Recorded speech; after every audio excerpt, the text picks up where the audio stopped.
Nung nag-aagawan sina Emma at Olive kay Mookie, aksidente nila itong nabitawan kaya natumba si Mookie at nabagok ang kanyang ulo sa semento. Kaya sinugod nila ito kaagad sa ospital.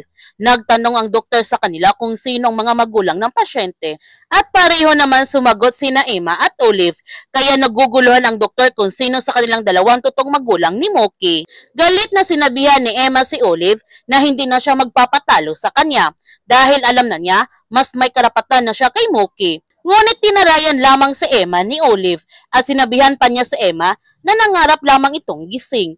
Nagalit si Emma sa mga sinasabi ni Olive kaya sinampal niya ito ng malakas. Dumating naman ang mga pulis sa ospital at sinabihan si Emma na kailangan ng mga pulis ng matibay na ebidensya para patunayan na siya talagang tunay na ina ni Mookie. Ang sabi ni Emma na isa lang naman yung magpapatunay ng ebidensya, ang DNA test. Nagulat si Olive na magpapa-DNA test sa Emma at natatakot siya ng gusto dahil kapag lumabas ang totoo, tuluyan nang mawala sa kanya si Mookie. Gayunpaman, pinapangako ni Emma sa kanyang sarili na pagbabayaran ng malaki ni Olive ang ginawa nito sa kanila at higit sa lahat kay Mookie. Habang kinakausap ni Emma at Danilo si Mookie, bigla na lamang ito nagkaroon ng seizure at nasa panganib ngayon ang buhay ni Mookie. Kaya huwag natin palalapasin ang kapanapanabik na mga tagpo sa Mommy Dearest.